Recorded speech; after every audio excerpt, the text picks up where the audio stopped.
Primeiro, deixa eu falar algo aqui da parte do Senhor, né, para alguns, né? Primeiro, quer dizer que eu estou feliz com os irmãos aqui. Aleluia. Amém? Só que é o seguinte, não dá mais susto no seu pastor, que eu vou ter um problema cardíaco, né? Porque ontem a gente estava com 23 irmãos de manhã inscritos. Só 23. Então, se você puder adiantar, né, a inscrição para não ficar com emoção, né? Me ajuda muito. Amém, irmãos? Fala assim, ama o seu pastor aí, faz inscrição mais cedo, porque é só fazer, não é nem pagar. Amém?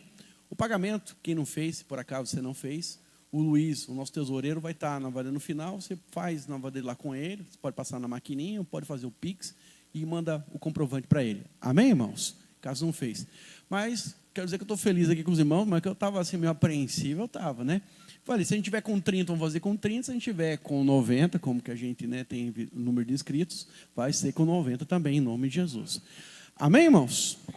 Glória a Deus. Eu queria compartilhar com os irmãos sobre sacerdócio e governo do lar. Né? Esse é o tema da palavra de hoje aqui. Mas eu poderia também dar um outro título para ela, que eu acho que ficaria melhor, que seria Pais Resolvidos, Filhos Felizes. Você pode repetir comigo? Pais resolvidos, filhos felizes. Amém? Então, 1 Coríntios 11, 3, não sei se está projetado, não está, diz assim: quero, entretanto, que saibais ser Cristo o cabeça de todo homem, e o homem cabeça da mulher, e Deus o cabeça de Cristo. Amém, irmãos? Então, eu quero começar com você falando sobre essa questão do sacerdócio ou do encabeçamento que nós encontramos aqui. Paulo estava falando isso dentro do contexto para a igreja de Corinto, onde ele estava querendo ensinar essa questão da submissão. Submissão não é ser, né, pano de chão para o outro pisar em cima. Submissão, a palavra mesmo já traduz do grego, é estar debaixo da mesma missão. Quando eu casei com a Diana, eu me tornei um com ela. Ao me tornar um com ela, agora nós temos a mesma missão. Muitos casamentos eles não dão certo porque cada um está caminhando para um lado. Cada um tem uma missão. Né? Vamos pegar lá um exemplo bem básico, né? O cara está preocupado com o carro, né? Mudar de carro, botar roda no carro, botar som no carro, né? O carro é o Deus dele, né? E o outro, né? E a mulher, por sua vez, está pensando na casa. Ela quer empiriquitar a casa, está pensando na prataria, está pensando nos talheres, está pensando em decorar, está pensando em colocar tapete. Então, quando nós temos dois focos, nós vamos ter problema.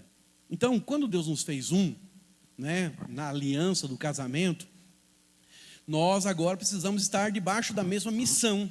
E é claro que para que a gente possa ter êxito, tudo na vida só tem êxito se tiver todo mundo caminhando na mesma direção. Então nós como igreja, irmãos, né, se cada um de nós aqui decidir ir para um lado, nós temos um problema. Mas se todos nós tivermos, como diz o apóstolo Paulo, né, a oração dele para as igrejas que ele fundou era que todos tivessem a mesma mente, o mesmo coração e o mesmo falar. Ou seja, tenham unidade. Quando você tem unidade, você tem força, você tem foco e principalmente você vai ter resultado. Amém? Então tudo que funciona, né, no mundo, desde uma empresa, uma igreja, um casamento, né, qualquer empreendimento precisa ter unidade. Se você é um empreendedor e você não tem unidade lá com a sua equipe, você é um gerente que não tem unidade com os seus vendedores, você não vai ter resultado. Mas quando todos têm um só coração, você consegue cultivar isso, fazer com que todos tenham o mesmo coração, o mesmo pensar, o mesmo foco, o mesmo objetivo, o que vai acontecer? A Bíblia diz, lá em Gênesis capítulo 11, verso 6, tudo que eles intentarem, nada será demasiadamente difícil, ou algumas versões diz, impossível para eles. Jesus, na oração de João 17, ele faz, né, a oração, a única oração de Jesus registrada, né, no sentido de fio a pavio do começo, é João que registra, e está lá no Evangelho de João, capítulo 17, e Jesus não pede para que a igreja tenha cura, não pede para que tenha sinais. Jesus não pede, Senhor, dá para eles sinais e maravilhas, dá para eles milagres, dá para eles poder, né?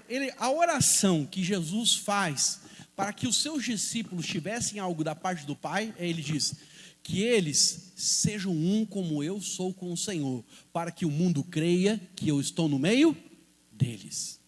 Então, a unidade, irmãos, ela é um valor inegociável para nós.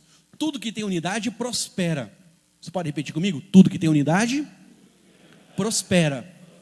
Então, né, na Torre de Babel, Deus viu a unidade daquele povo, e eles tinham só uma linguagem, está lá no capítulo 11 de Gênesis. Deus viu aquilo e falou: desçamos e confundamos. Por quê? Porque o empreendimento deles era fazer com que o nome deles fosse conhecido. Eles queriam se juntar para que sejamos nós tão conhecidos como o nome de Deus na terra. Esse era o interesse deles. Todavia, uma das coisas que Deus então faz, fala: vamos descer, porque agora tudo que eles intentaram no coração deles, nada será demasiadamente impossível para eles. Aí ele desce, e aí nós temos as línguas, e aí eles se espalham, né? E aí nascem as nações. Você vai ler lá em Gênesis, ok? Todavia, quando o salmista Davi, lá ele escreve, no Salmo 133, ele diz: ó quão bom e quão suave é que os irmãos vivam em união, unidade, né? E ele diz, aí o verso 2, é como óleo, né, que desce da barba de Arão e vai escorrendo até as orlas da sua veste, é como o degelo do Monte Hermon. Não sei se você sabe, do degelo do Monte Hermon nasce as nascentes do Rio Jordão, que vai, né, é o único rio que passa Israel de fio a pavio, e a única fonte de água que eles têm. Então, ele diz, é como o degelo do Monte Hermon, ou seja, onde esse rio vai passando, ele vai gerando vida, porque o que a água gera, irmãos? Vida, né? Então, daí ele continua no verso 3, ali o Senhor ordena a bênção. Aonde que o Senhor ordena a bênção? É no Rio Jordão que ele está falando? Não, ele está fazendo uma linguagem poética, diz, ó, quão bom e quão suave é que os irmãos vivam em união. Aonde tem união, parece com óleo, parece com o degelo, que gera vida, né? Unção e vida, óleo e água, amém? Mas ele diz, ali o Senhor ordena a bênção. Aonde que o Senhor ordena a bênção? Na unidade. Então, você quer ter óleo, você quer ter vida, você precisa ter unidade. Então, lembra agora, na verdade, da nega véia, né? Lembra da esposa agora. E você não pode construir nada para o seu futuro sem que você tenha unidade com ela. Se você tem sonhos, se você deseja conquistar, avançar, sabe o seguinte, irmãos, tendo unidade de propósito, de coração, é que nós vamos avançar como família. Amém? Famílias fortes, famílias que conquistam, famílias que avançam, o casal é unido. Eles jogam frescobol e não tênis. No tênis, a gente procura o quê? Os pontos fracos do outro. No frescobol, eu jogava com meu sogro, né?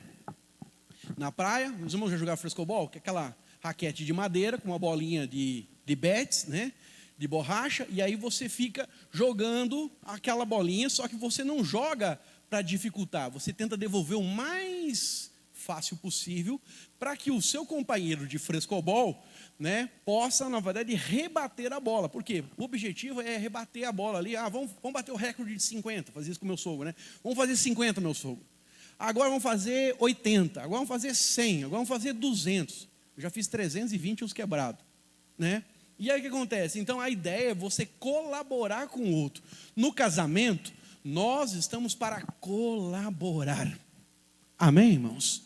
E aí então o apóstolo Paulo, aqui em 1 Coríntios, ele diz, entretanto, quero que vocês saibam, né, Cristo ser o cabeça do homem. O homem, ele é o cabeça do casal, irmão? Sim ou não? Sim ou não? Sim. Mas o texto aqui está dizendo algo importante para nós, que quem encabeça o marido é Cristo. Ou seja, a minha autoridade sobre a vida da Diana, ela tem um limite. O limite é Cristo. Então eu preciso amar ela como Cristo ama, eu preciso servir a ela como Cristo serve, eu preciso abençoar ela como Cristo abençoa. Então, você consegue entender? Não é você, quando você fala assim, não, ser sacerdote do lar, ser homem, né, segundo a visão cristã, eu falo e ela obedece, né? Ou como diria, né, meu avô, ele fala assim, eu falo, né, e obedece quem tem juízo. Já ouviu esse ditado? Só que isso é bobeira, para ser bem sincero. Então, a autoridade nossa como maridos, a nossa autoridade, até a minha autoridade como pastor, deixa eu dizer algo para você. Sabe, você deve lealdade ao seu pastor, à sua liderança, como eu devo lealdade ao pastor Aloísio, que é o nosso pastor em Goiânia. Então, eu devo lealdade, mas a minha lealdade, ela vai até a palavra de Deus. A partir do momento que o pastor Aloysio sai de Cristo, sai da palavra, do verbo encarnado, eu não devo mais lealdade, porque eu não tenho que fazer as coisas erradas só porque ele está mandando fazer. Da mesma forma, os irmãos devem lealdade a mim, mas se eu estou fora da palavra, os irmãos não devem. Consegue entender, irmãos? Para nós cristãos, sejamos nós católicos, sejamos nós evangélicos, não interessa, cristão, estamos em Cristo. Amém? Então veja, a Bíblia é a nossa regra de fé e ordem. Todos nós cristãos acreditamos na Bíblia. Então a Bíblia é que define a nossa autoridade. Então, como maridos, eu preciso colocar, né, a minha autoridade sobre a vida da minha esposa, dos meus filhos, né? Eu falo das minhas filhas, dos meus filhos,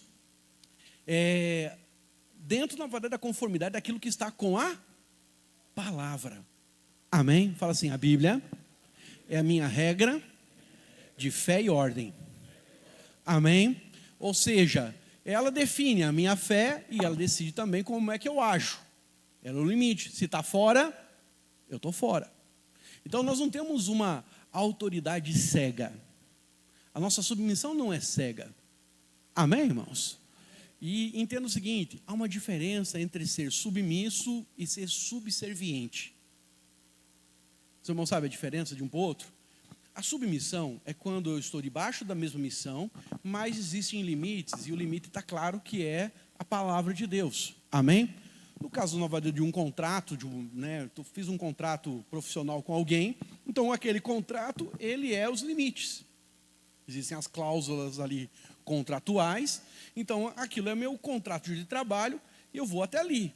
Né? Se o contrato fala que eu trabalho das 8 até as 6, é das 8 às 6. Se o contrato fala que depois das 6 eu tenho que ganhar hora extra, então eu vou ganhar hora extra. Então é a forma como a gente lida, ok? Todavia, subserviência é quando eu permito que aquilo que está posto seja ultrapassado. Então a pessoa começa a ser manipulada, a pessoa passa a ser oprimida, a pessoa passa a ser explorada. Uma vez eu tinha uma senhora, que minha mãe é muito evangelística, ela ganhou essa pessoa para Jesus, uma senhora, e essa pessoa veio para Cristo. Aí minha mãe tinha uma casa no fundo, que ela alugava, né, para ser uma rendinha, para poder ajudar essa mulher que vivia no ramo da prostituição, né? Minha mãe tirou ela, né, da rua e falou, fica aqui, vamos arranjar um emprego para você, eu vou te ajudar, não sei o que, tá. E a mulher queria aceitar, queria Cristo, queria Deus, tinha 2 filhos, e minha mãe ajudou, né, fez compra, auxiliou ela, e minha mãe, para poder ajudar, olha a palavra, ajudar, ela pegou e começou a conversar com os irmãos da igreja, e eu como pastor, né, ela falou, lá na igreja, lá, sei que é os obreiros, sei que são os seminaristas que limpam lá o prédio lá, mas não dá para contratar a Cleusa, né, para poder limpar lá o prédio, pelo menos uma vez por semana, fazer uma faxina geral, porque o homem não faz, do jeito que tem que ser feito, isso aqui, faz lá, né, paga uma diária para ela, né, quanto que é uma diária, mãe? Na época era R$90, né, hoje eu sei que é bem mais, né, mas faz tempo isso. E aí eu falei, beleza, vamos colocar, né, para ajudar, né. E aí a minha mãe falou, mas e na sua casa? A Diana precisa de ajuda. Bota, na verdade, ela lá. Bom, também paguei R$90 para poder fazer. Aí sei que passou lá 1 ano e pouquinho, né? A irmã, né, começou a dar problema, começou a não limpar, começou a não ir, não sei o que, nananã. E aí os irmãos reclamando de algumas coisas que ela estava fazendo, e a Diana também em casa não estava fazendo do jeito, a mulher não estava feliz com a coisa. Resumindo, aí eu conversei com ela, sentei com ela, falei, irmã, é o seguinte, eu estou assim, assado, então, melhor a gente vamos dispensar, a senhora já tem as casas, já tem os negócios, já está arrumado, né? Então a gente fez isso. Ok, não, tranquilo, pastor. Passou 2 meses, ela saiu da igreja. Passou mais 1 mês, eu recebi uma notificação do Ministério do Trabalho. E aí, né, irmãos? Você fala assim, pastor, e aí? Pois é, eu fui lá, ela queria R$25 mil, o advogado, né? Queria vir. Por isso que eu não gosto dessa raça de advogado, entendeu? Aí, o que acontece? Aí, né, ele acabou querendo cobrar 25 mil. Eu falei, não, 25 mil eu não pago, a coisa toda, era diarista, e uma vez na semana. E o processo rolou no CNPJ da igreja e rolou no meu CPF, então eram 2 processos. Então ela queria 2 compensações. advogado foi bem sujo, né? Mas eu estou amparado pela lei, porque é diarista, uma vez por semana, não dá vínculo empregatício, né? Toda vez que eu paguei, tinha os comprovantes, ela tinha os recibos que ela assinou, está tudo resolvido. Mas aí fomos lá para frente do juiz, na frente do juiz, né, de conciliação lá do Ministério do Trabalho, depois de um tempo. Aí chegamos lá, ele falou, olha, ela quer 25, fala, 25 eu não pago. Ele, você tem uma outra proposta? Mandaram sair da sala. Quer 15. Falei, 15 eu não pago. Eu dou R$1.000, né? Para os dois, quinhentão para cada processo. Resumindo, mas daí foi aquela coisa de entra e sai da sala, né? O conciliador falou para mim assim, na hora que ela saiu da sala, ele falou, olha, é o seguinte, você vai ter que morrer com alguma coisa. E esse valor que está dando é muito baixo, que eu já estava lá nos 2.000 e alguma coisa, né?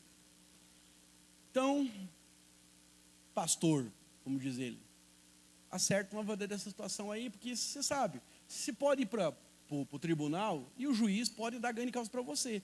Mas se ele não der, talvez isso possa ficar mais caro para você. E aí pode ser 10, pode ser 15, pode ser 25. Você não sabe o que vai dar. Mediante aquela intimação, né, o juiz ali falando comigo, eu falei, tá bom, quanto que ela quer? Ela está em 3.800. Eu falei, 3.500 eu pago. Ela não aceitou 3.500, mas eu aceitei o 3.800. Paguei os 3.800. Falei, mas não vou pagar tudo uma vez não. Entendeu? Vou pagar em 10 parcelas de 380. Entendeu? Para castigar mesmo, né? Que dentro de mim é aquele sentimento de injustiça, né? Poxa, fiz para ajudar. Mas quando eu falei para o advogado, me preparando para o dia do... Como é que chama? O dia da audiência. Conciliação, mas é audiência. Aí eu falei assim, mas eu fiz para ajudar. Daí ele falou, por favor, pastor, não fala essa palavra na frente do juiz. Porque se você falar que você fala na frente do juiz, falar, fiz para ajudar, ele vai, segundo o direito, ele vai interpretar assim, você viu a pessoa numa situação difícil e você viu a oportunidade para explorar ela. Irmão, até hoje, quando fala que é para ajudar, eu dou uma tremida assim, ó. Entendeu? Então, onde eu quero chegar com você? A verdade, irmãos, né? Nós, como líderes, nós não estamos aqui para ajudar ninguém. Nós estamos para liderar. Amém? Para liderar, a gente precisa também entender algo. Nós estamos debaixo da direção que é Cristo. Cristo é o que dirige a nossa vida. Cristo é o que, né, faz com que a gente possa andar, né, na verdade, naquilo que é santo, naquilo que é justo, e principalmente é o que vai nos unir num só propósito. Então, quando eu olho para esse texto aqui, eu vejo um fundamento de fé posto. Por quê? Porque a Bíblia também fala que Cristo mesmo, ele tem um cabeça. O que o versículo diz? Deus é o cabeça de Cristo, Cristo é o cabeça do homem, o homem é o cabeça da mulher. Então, o próprio Jesus, você vai lembrar em alguns momentos, né, lendo os evangelhos, você vê que várias vezes ele fala o seguinte: eu não faço nada que antes meu Pai não me tenha ordenado. Então, o próprio Cristo, quando ele andava aqui, Deus se fez gente, né? Ele se reduziu. Tudo que Cristo fazia, ele só fazia se antes o Pai desse a ele a autorização. É por isso que quando ele vai fazer os milagres, ele sempre ora. E ele dá graças ao Pai e pede ao Pai, para que o Pai opere através da vida dele. Então, mesmo sendo Deus, ele se submeteu. Então, quero dizer algo para você, mesmo você tendo todo o direito de ser o líder da sua casa, lembre-se, você está debaixo de autoridade. Quem é a sua autoridade? Cristo. Tudo que Cristo faz é nesses passos que você vai andar. Amém, irmãos? Então, aqui está a sabedoria de Deus para que a gente não erre e a nossa liderança também seja ela leve. Então, não significa que quando nós somos o cabeça da mulher, então, que nós temos que impor a nossa liderança. Presta atenção, se você é alguém, olha para cá, rapidinho, olha para cá. Se você é alguém que tem que bater na mesa, para dizer, eu sou macho dessa casa, eu sou homem dessa casa. Quando você tem que se impor ou dar uma carteirada, é porque você já não tem mais respeito e você não tem autoridade. Autoridade, irmão, você não impõe. Autoridade você conquista. Respeito você não impõe. Respeito você conquista. Pastor, mas como é que nós conquistamos o respeito e a autoridade? Sendo Cristo. Os discípulos, eles perguntaram para Jesus, né? Na verdade, está lá em Mateus capítulo 20. Não posso ler agora para os irmãos, porque o texto é grande.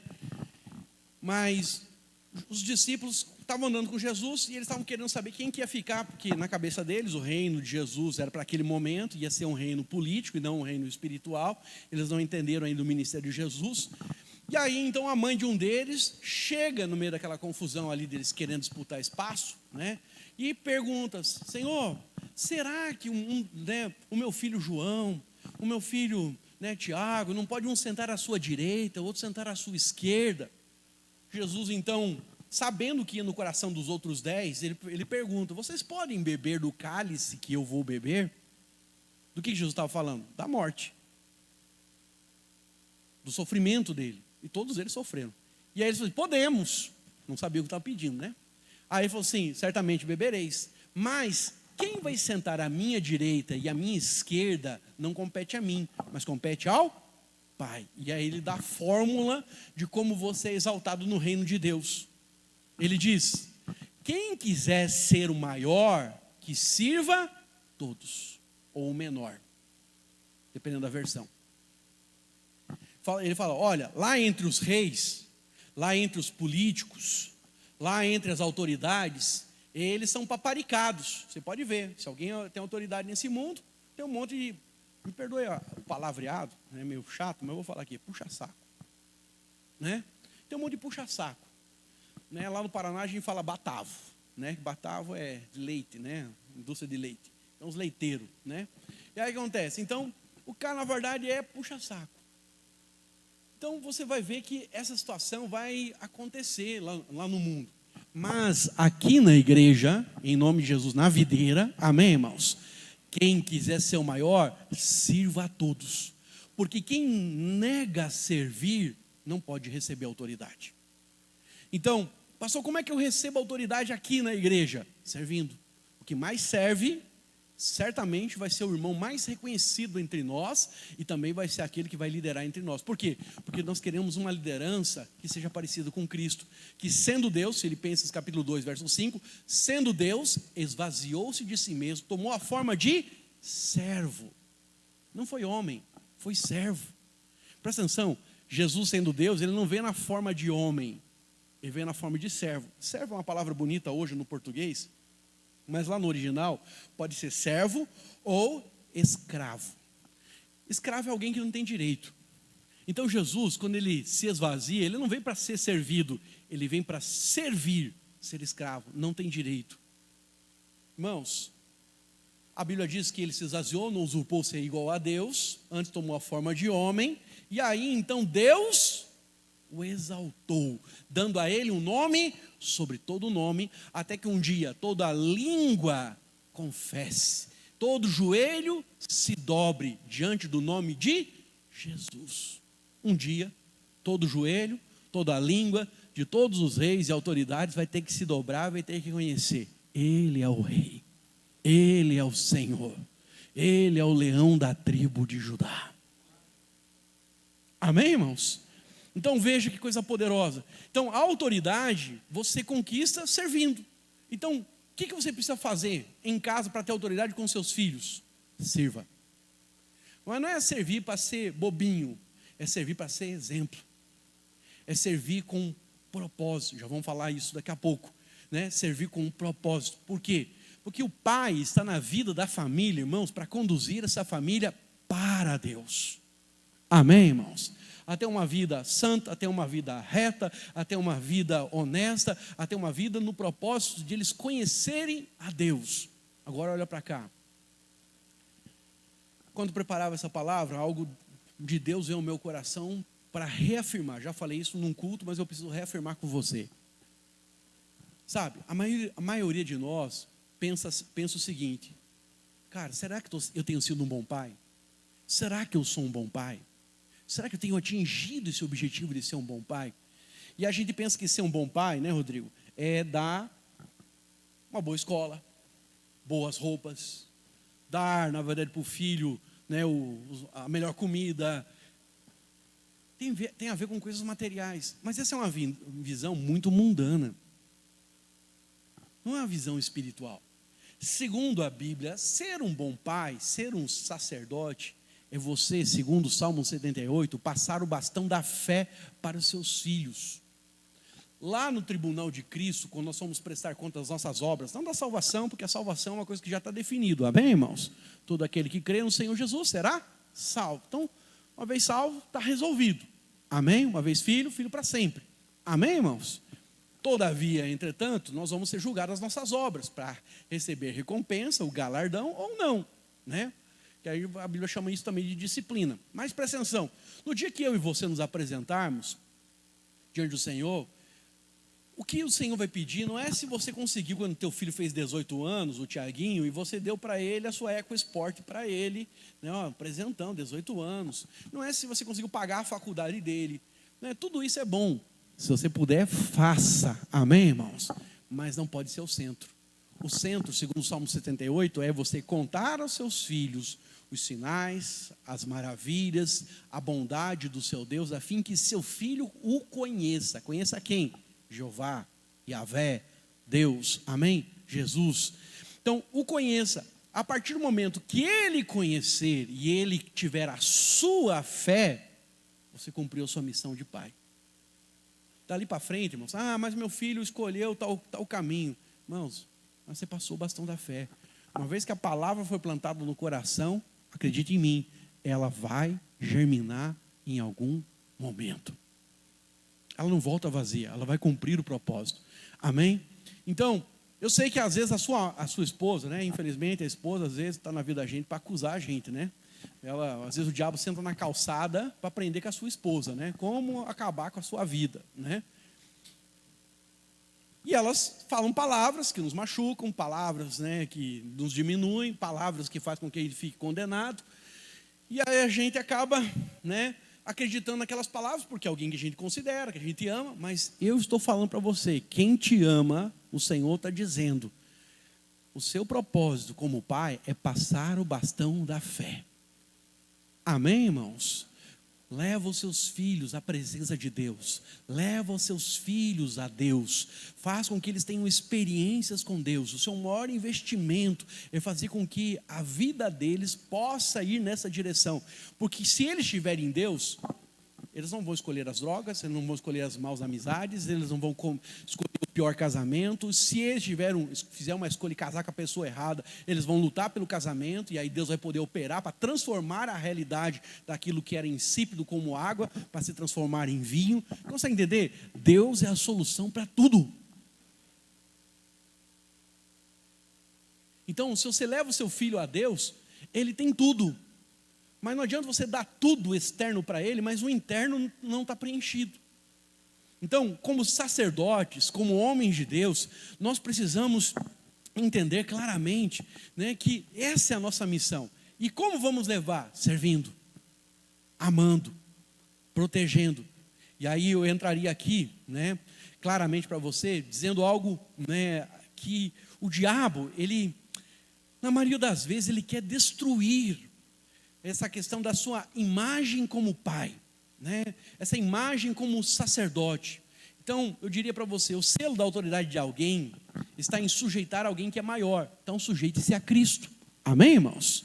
Então, não acredito que a submissão de alguém venha do reconhecimento de alguém que está, né, apenas sujeito ao maior, mas sim porque ele serve os menores. Você está sujeito a Cristo, mas você serve as pessoas. A sua liderança é abençoadora. Quem que não quer estar debaixo de um líder que ama e serve? Imagine se eu sou um pastor déspota, né, onde eu fico batendo nos irmãos, onde eu fico, né, condenando os irmãos, quando eu fico pegando o pé dos irmãos. Irmãos, eu não vou ter equipe, não vou ter igreja. Mas quando você tem alguém que é Cristo, que ele entra na morte com você, ele compra as brigas com você, ele chora com você, ele está do seu lado, ombro a ombro, o que vai acontecer? Eu vou ganhar respeito, vou ganhar autoridade, nós vamos vencer junto. E aí o que acontece? A partir desse momento, eu vou poder liderar você em paz. Está claro isso para os irmãos? Então, a mesma coisa acontece com as nossas esposas. Pastor, minha mulher não é submissa. Mas será que ela não é submissa porque você, às vezes, não está sendo indiferente?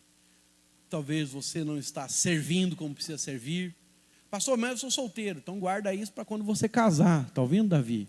Quando casar, já tem a receita do sucesso. Amém? Então, uma das coisas que você precisa ter no seu coração é claramente essa realidade espiritual, essa sabedoria. Então nós precisamos hoje restaurar o sacerdócio e o governo dos homens dentro do lar. Minha pergunta é, como é que está o seu lar? Como é que está a sua casa? Está tudo organizado? Está desorganizado? O pastor está meio organizado? Você tem um coração dos seus, o coração da sua esposa, o coração dos seus filhos estão com você? Porque é isso que define o sucesso. Sucesso não é ter R$1 milhão na conta. É bom ter, se puder ter, tenha. Amém? Mas eu diria para você que sucesso é muito mais do que coisas exteriores. Sucesso é quando você tem uma só mente, um só coração, um só falar dentro da sua casa. E uma coisa interessante, irmãos, é que nós precisamos investir. Por quê? Porque quando nós investimos no nosso lar, certamente nós vamos suprir, proteger e abençoar aqueles que andam conosco. E uma coisa mais poderosa que eu achei nessa tarde, foi uma pesquisa do George Barna, né? O George Barna é um estudioso, pastor americano, e ele estuda a questão do evangelismo, né? Dinâmicas de evangelismo, com o crescimento da igreja.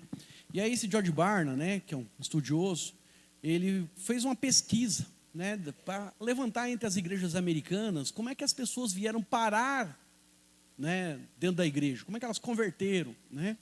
E aí ele descobriu, na conversão de uma criança, apenas 8% dos pais e familiares vieram para Cristo, vieram conhecer a Jesus e se envolveram com a vida da igreja. Na conversão de adolescentes, 14%, crianças 8%, adolescentes 14%, né? Então 14% dos pais e familiares vieram a Cristo e se envolveram com a igreja. Na conversão de mães, as mulheres se convertendo antes dos seus maridos, antes de toda a família, 23% de filhos e esposas vieram a Cristo e firmaram-se na fé genuína até a morte. Agora, na conversão de homens, os pais, 93% de filhos e cônjuges vieram a Cristo, conheceram a Cristo e serviram a Cristo até o fim da sua vida. Irmão, você consegue entender a importância de você estar aqui? Você, filho, você é o ponto crucial. Você é a vírgula do negócio. Você é o ponto final da redação. 93%. Quando o homem converte, ele traz a família inteira. Mas quando a mulher converte, quantos por cento? 23%. E você pode ver, muitas igrejas têm muitas mulheres convertidas, mas os maridos não vêm a Cristo. Os filhos não vêm a Cristo. Mas quando o marido converte, irmãos, todo mundo se posiciona. Fala para o seu irmão, você é o ponto crucial para a sua família viver na presença de Deus. Então, olha para cá, o diabo, ele tem cegado a igreja de investir nos homens. E aí eu falo, nós como videira. Então nós como igreja, irmão, nós investimos em crianças, nós investimos em mulheres, nós investimos nos jovens, nossos radicais livres, radicais kids, né? Nós investimos. Mas até, vou dizer para você, 2 anos, nós estávamos esquecendo de investir nos homens, quando ele começou a fazer a jornada, né? Que foi a primeira conferência dos homens.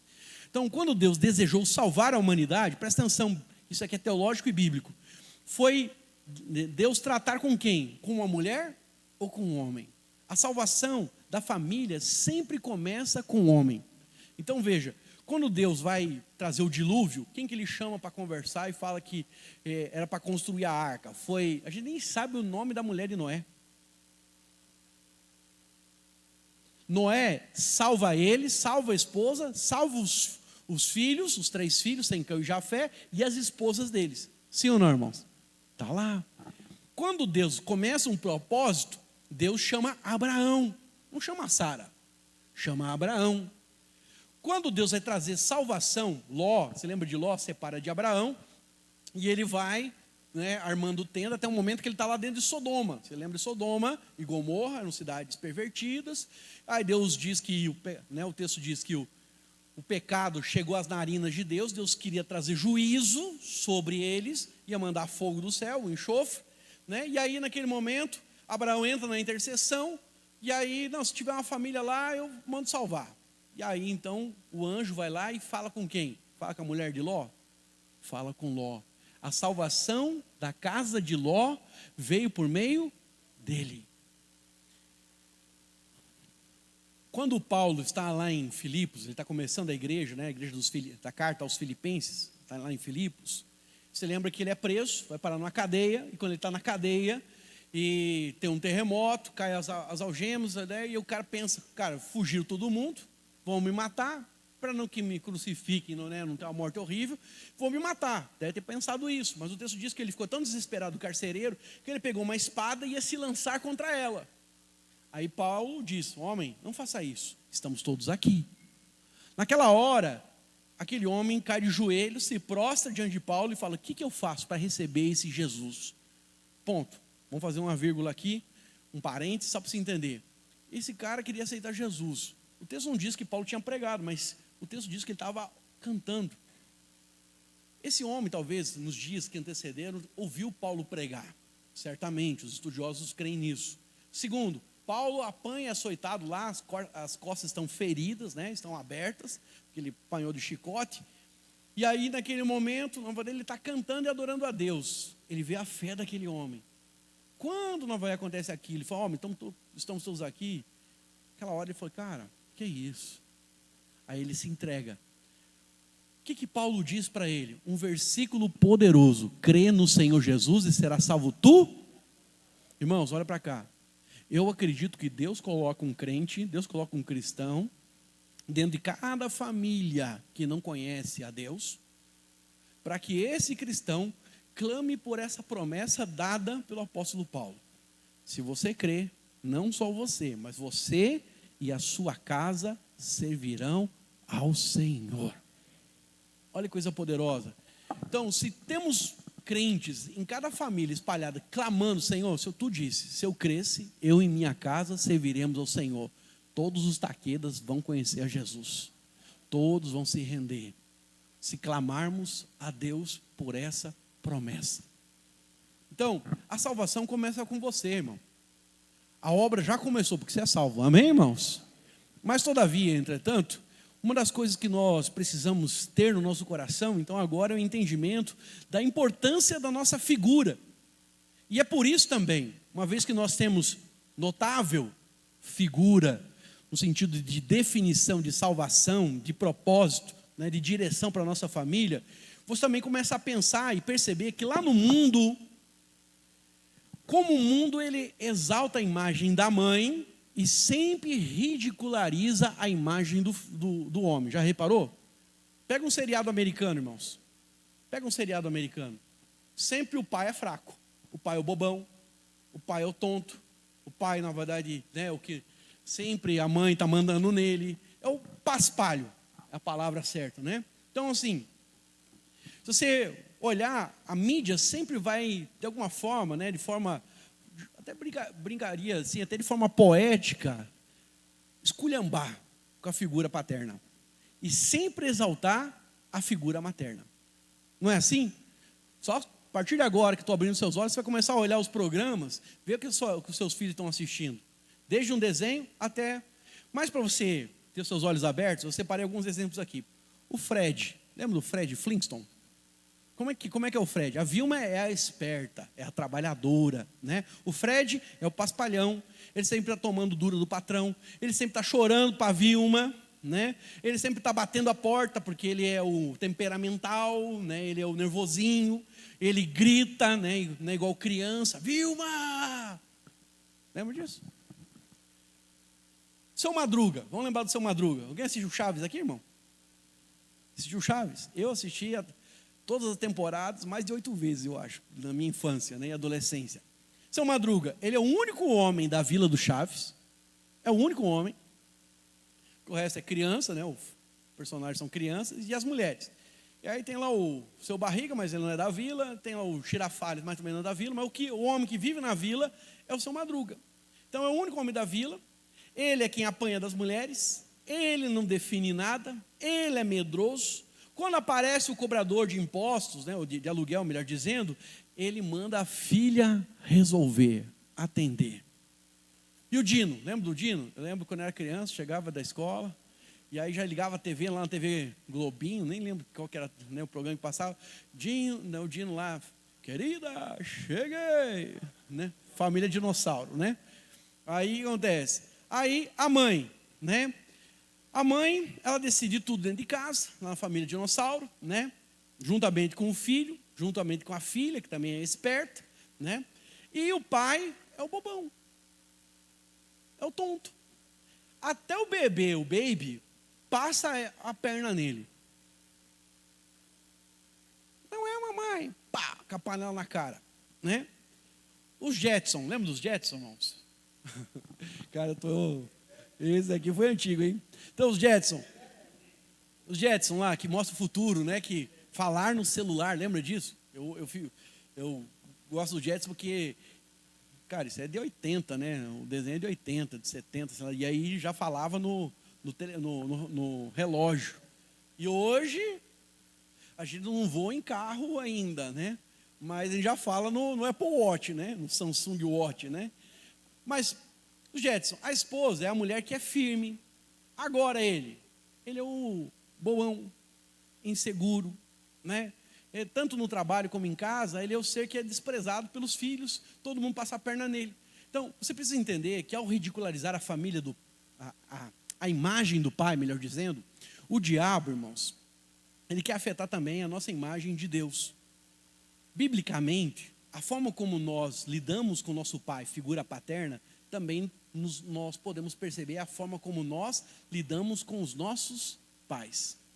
Com Deus, melhor dizendo. A forma como você lida com seu pai, natural, o pai celestial.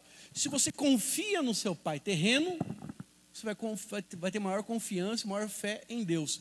Só que se você foi abandonado, foi rejeitado, seu pai e sua mãe divorciou, e não sei o quê, figura do pai é ruim, você vai ter dificuldade de confiar em Deus. É por isso que os homens têm tanta dificuldade também, às vezes, em orar. Por quê?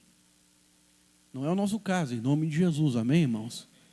Espero que não, pelo menos, né? Mas, para ser bem sincero, porque eles não conseguem, né, levar isso para o pai, porque eles tinham a trava com o pai natural, com o pai celestial, eles não conseguem ter confiança, porque a figura paterna detonou isso. E aí eu diria para vocês, consegue entender a importância da sua figura paterna na vida dos seus filhos? Meu irmão, você é definição. A forma como eles vão enxergar Deus tem a ver como você lida com eles, como você lida com a mãe deles, como você lida com os desafios. Sabe, se você é alguém que seu filho vê você orando, ele acorda de manhã, e ele vê você de joelho na sala, a Bíblia aberta, orando.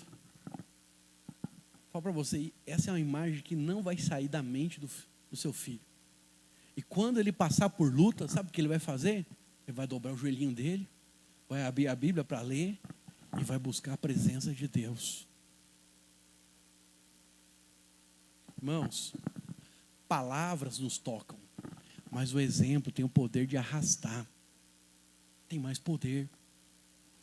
Então, eu diria para você, pelo menos 3 coisas, quero falar rapidamente com você aqui para encerrar. 3 áreas de um pai não resolvido, que ele precisa resolver. Em nome de Jesus, se você não é resolvido, você vai resolver isso na sua vida. Então, primeiro, um pai resolvido, ele tem um papel de autoridade. Fala comigo, autoridade. A autoridade. Então é verdade que muitos pais, eles abusam sim da sua autoridade, mas por outro lado, há muitos que abdicaram também, de forma, né, intencional, da posição de autoridade. Ele cansou. Cansei. Minha mulher me julga tanto, minha mulher me condena tanto, é muita pressão, não sei o quê. E aí, por algum motivo, ele Abre mão, não faça isso. Se você fez, hoje é dia de se arrepender e voltar a tomar a posição que é sua. Amém, irmãos? A Bíblia fala de Noé. Lembra de Noé? Noé, na verdade, ele, após o dilúvio, ele tem três figuras, ele representa três figuras de autoridade. Ele é o pai, porque ele é o pai da família que sobrou. Ele é o sacerdote, porque é ele que falava com Deus. Mas ele também era a pessoa mais velha da terra, ele era um ancião. Então, temos três níveis de autoridade imbuídos numa única pessoa. Seu filho Cão viu a sua nudez. Quando viu a sua nudez, ele foi lá dar risada, né, tirar sarro, né, expor o seu filho, expor o seu pai para os seus irmãos. Sem Jafé eram mais nobres. O que eles fizeram? Pegaram uma capa, foram lá e colocaram sobre o pai, porque o pai tinha enchido a cara. A Bíblia fala que ele plantou uma vinha, fez vinho, encheu a cara, ficou nu, né? Então ele cometeu dois pecados. Ele embriagou e ficou peladão. Eu vou brincar aqui com você, né? Imagine uma bunda de 600 anos, né? Já estamos aqui sem homem, podemos falar isso, né? Uma bunda de 600 anos. Bunda de homem já é feio para arrebentar, né? De 600 anos é o bicho da goiaba, né?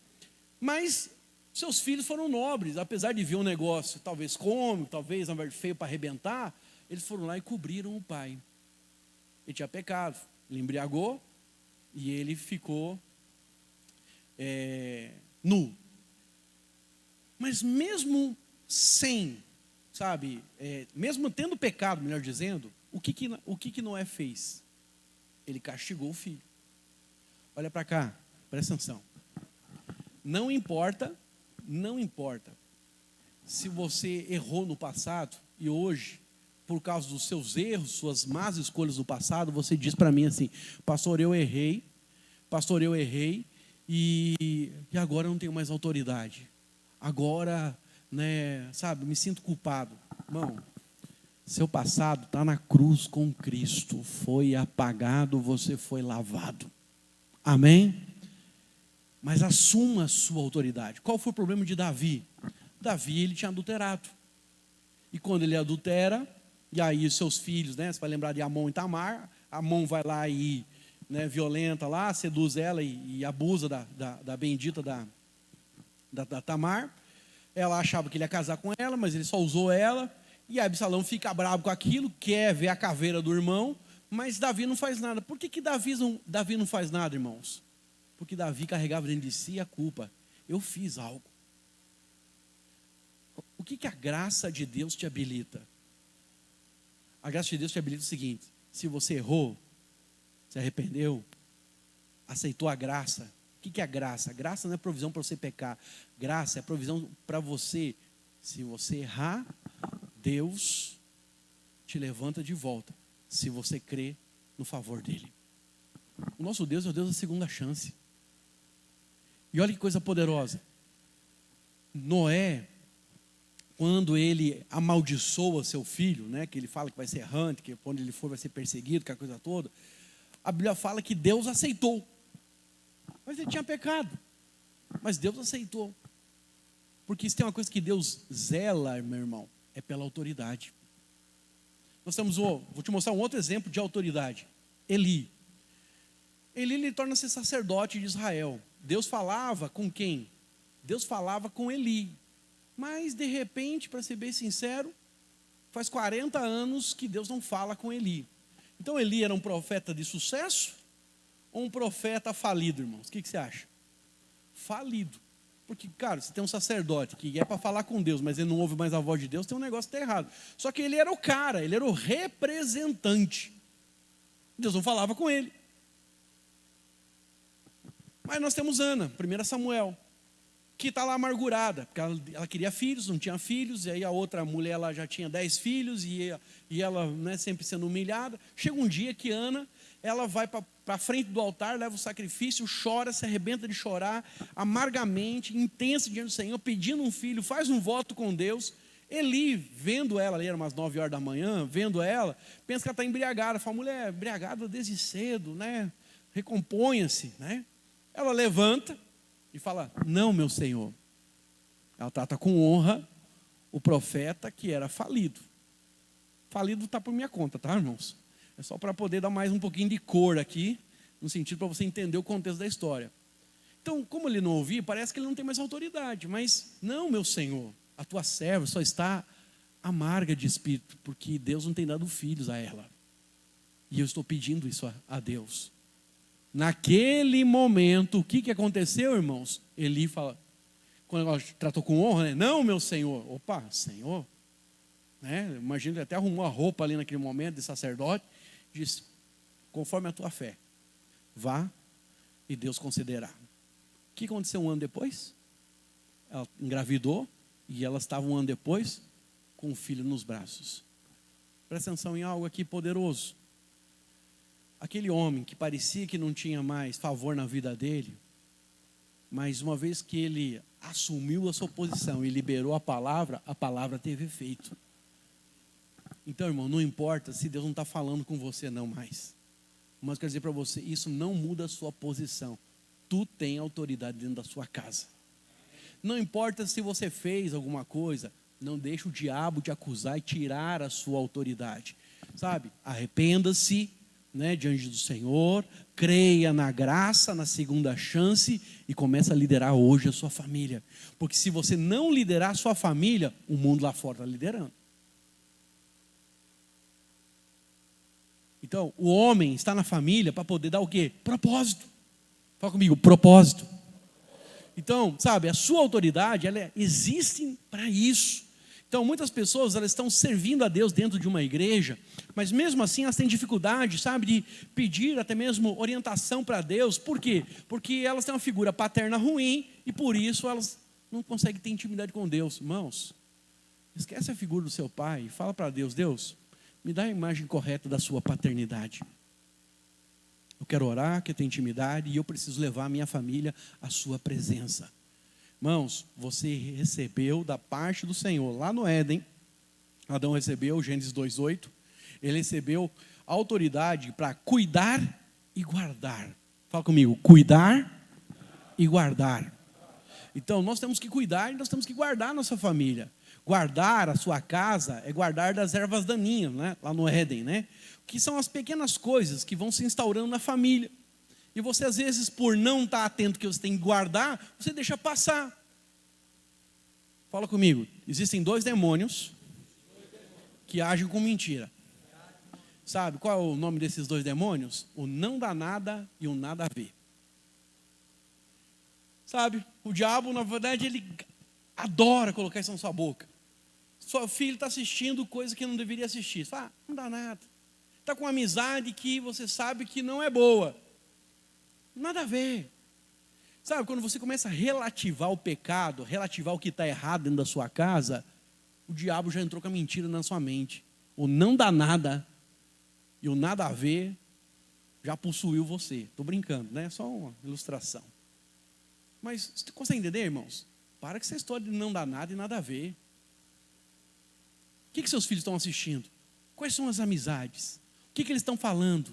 Irmãos, presta atenção no palavreado do seu filho. Eu sei, infelizmente, que vivemos em dias terríveis, onde os cristãos, onde os crentes acham que falar palavrão é uma coisa normal. Ah, pastor, é F, o irmão já falou para mim. Que F, irmão? Vai lavar essa boca com sabão. Porque a Bíblia diz, da mesma fonte, né? Não pode, na verdade, sair água doce e água amargosa. Onde está o seu coração? Se o seu coração está em Deus, você não pode falar palavras ruins, palavras torpes, palavras de baixo calão. Sabe que a palavra torpe, irmãos, né? No original, torpe?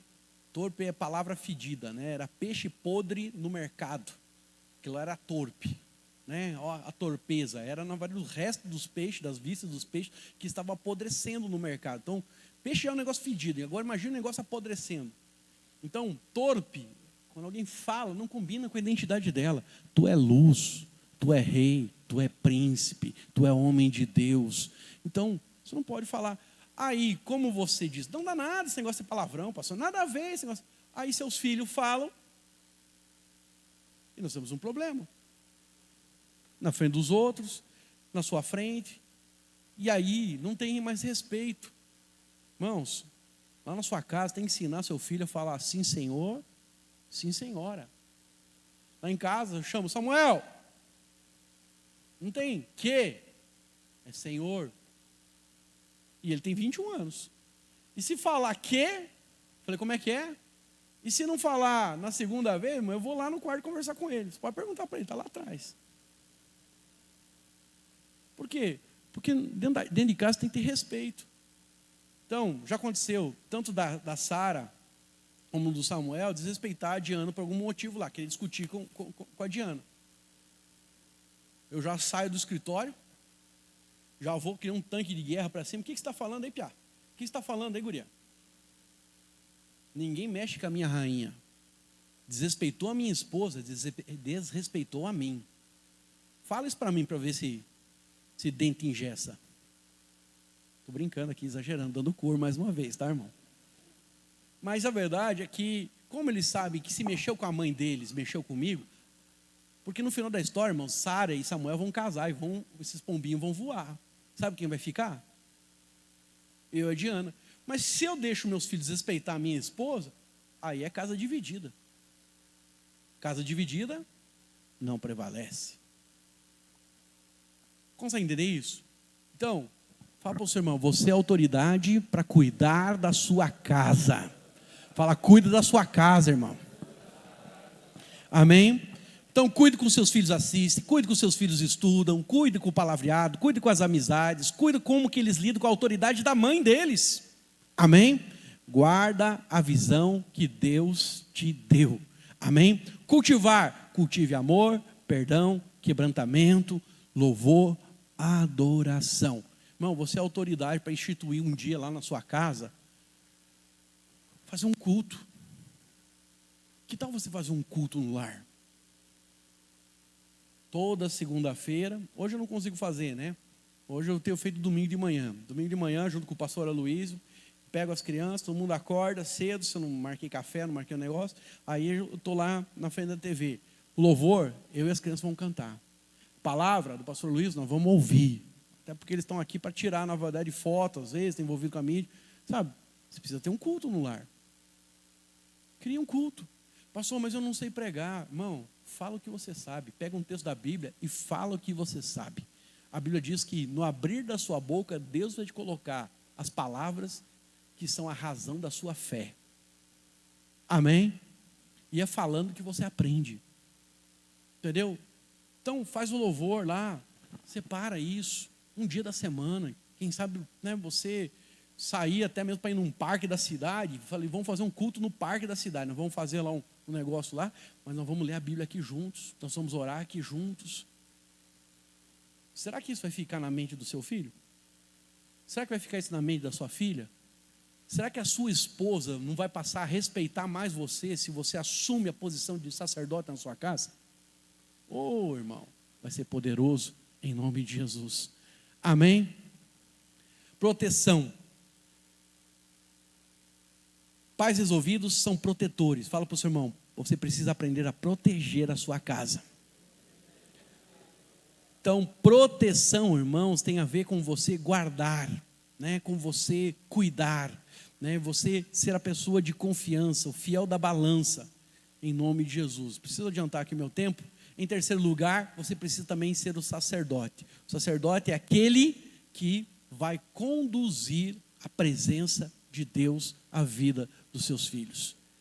Então, eu diria para você, irmão, né, precisa ser aquele que vai ser o maior exemplo de fé. Lembra que eu falei? Liderança é pelo exemplo.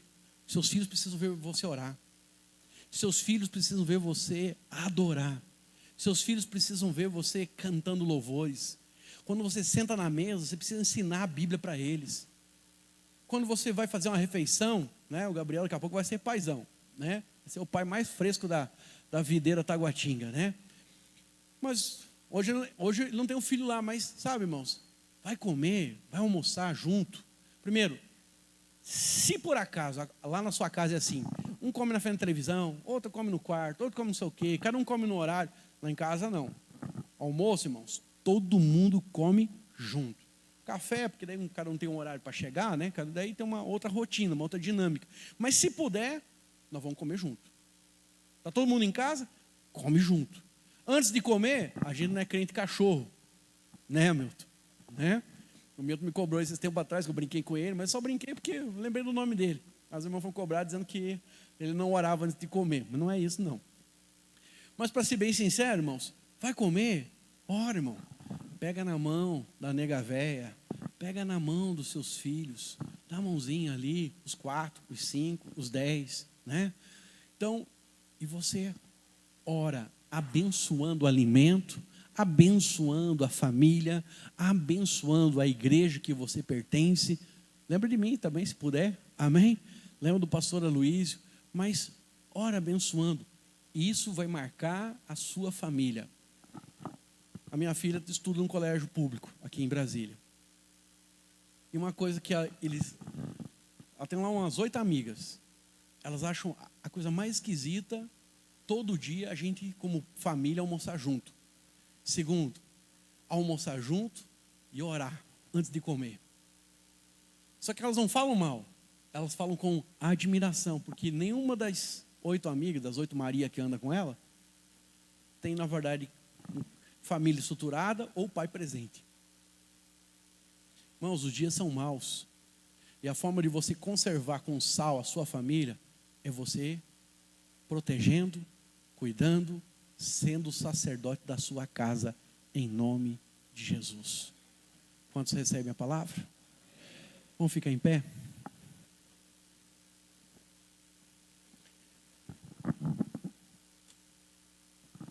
E é importante que você saiba, irmãos, né, que não sei qual é a figura paterna que você tem, mas eu diria para você hoje, né, que se seu pai errou com você, entenda que ele também errou porque ele não recebeu do pai dele. Consegue entender? É difícil eu entregar aquilo que eu não recebi, dar aquilo que não me foi dado. Mas hoje você tem a luz do Espírito Santo, você tem o Espírito Santo dentro de você, e você pode dar o amor, você pode fazer a diferença, porque Deus tem iluminado você. Então ame o seu pai, mesmo que seu pai possa ter errado com você. Meu pai errou muito comigo, mas quero dizer algo para você. Nenhum momento eu deixei de amá-lo. Então, o alvo do inimigo sempre é distorcer a imagem paterna. Então, se seu pai errou com você, agora não é desculpa para você falhar com seus filhos, falhar na verdade no seu casamento. Não, lembre-se, você é aquele que Deus colocou lá para fazer a diferença. Como sacerdote, você fala da parte de Deus, se dirige à congregação, que é a sua família. Você representa a Deus diante daqueles que o Senhor tem confiado. Amém? Então, eu queria que você, nesse momento, pudesse terminar neste momento aqui. Nós vamos, para a parte da comunhão, mas eu queria que você orasse pela sua casa. Mas ora, não abençoando eles, ora dizendo: Senhor, me faz na verdade do sacerdote, me ajuda a conduzir a minha casa. Sabe, coisa poderosa, Júnior. Você tem 3 filhas, mais a sua mulher, a casa das 4 Marias. Sabe, a coisa mais poderosa que você pode fazer é seu filho estar dormindo, Samuquinha, e você vai lá e põe a mãozinha na cabeça dele e ora por ele. Você vai chegar em casa, uma vez a sua mulher está deitada, você senta do lado da cama, põe a mão na verdade sobre a cabeça dela, sobre o ombro dela e ora abençoando ela. Não vai dormir, deitou os 2. Para desse negócio de cada um vai dormir um horário. Vamos decidir dormir no mesmo horário. Resolve isso lá na sua casa. Você é o sacerdote, você é a autoridade. Pega na mãozinha, na verdade dela, deitado mesmo. Se quiser ajoelhar, melhor ainda, mas às vezes já deitou. Passa a mão e fala: Senhor, abençoa a Diana aqui. Dá ela sabedoria. O Senhor sabe o quanto que eu amo, respeito essa mulher. Eu quero, Senhor, que o Senhor faça ela feliz. Então, me usa, Senhor, para completar essa felicidade. Abençoa a nossa casa, abençoa a nossa despensa. Nos prospera, Senhor. Seja com os meus filhos. Sabe, seja sacerdote. Abençoa a sua esposa. Abençoa a sua família. Irmão, eu garanto para você, seu casamento não será mais o mesmo. Vai lá no quarto dos seus filhos de vez em quando. Põe as mãos. Você que é avô, né? O pai do Daniel está aí. Vai lá no quarto, né, do neto, da neta, põe a mãozinha em cima, ora abençoando. Antigamente a gente tinha aquela coisa, bença avô, bença avó, bença pai, bença mãe. Perdemos isso. Restaura isso lá na sua casa. Se seus filhos são pequenos, né, você consegue implantar isso aí, implanta. Quando já é grande, já é difícil ensinar cavalo velho a trotar, né? Mas se são pequenos, ensina a pedir a benção. Ah, pastor, mas isso é católico. Não, irmão, isso é cristão. Porque a Bíblia nos fala o pai abençoando os filhos. Leia lá Abraão, leia na verdade lá Isaac, leia Jacó fazendo isso. Amém, irmãos? Restaura as veredas antigas, faz coisas novas para que resultados novos venham. Não continua fazendo a mesma coisa, porque se continuar fazendo a mesma coisa, não virá resultado diferente. Faça coisas novas, que o Senhor está te falando, a revelação está vindo, e você vai colher resultados diferentes em nome de Jesus. Amém? Que o Senhor te enriqueça, que o Senhor te abençoe. Então ora pela sua vida, ora pelo seu sacerdócio, ora pela sua autoridade. Lembra agora na vida dos seus filhos, abençoa a vida deles em nome de Jesus. Né? Você tem autoridade da parte de Deus. Deus colocou você nessa família para você abençoar a sua casa. Irmão, sua palavra tem poder, sua palavra tem poder. Se tem algo que o diabo teme, é a sua palavra de bênção sobre a sua família, em nome de Jesus. Oh Espírito Santo de Deus, aqui estamos, Senhor, como servos do Senhor. Senhor, nós amamos a nossa família. Nós amamos as nossas esposas, os nossos filhos. E pedimos que o Senhor possa fortalecer, Senhor, a nossa identidade em Cristo Jesus.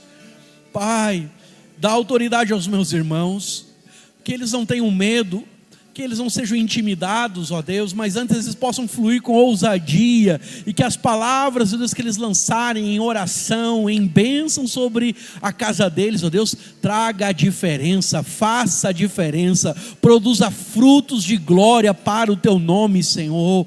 Pai, eu oro, Senhor, por famílias unidas, eu oro por casamentos abençoados, eu oro por maridos, ó Deus, que vão servir as esposas, servir os filhos, ó Deus, e terão respeito, terão, Senhor, ó Deus, a dignidade, terão, Senhor, a autoridade da parte do Senhor, sejam eles sacerdotes da parte do Senhor, ó Deus, sobre a vida desses, ó Pai. Oro, Senhor, também neste momento, para que o Senhor possa trazer, ó Deus, através das nossas vidas, o cuidado e a proteção.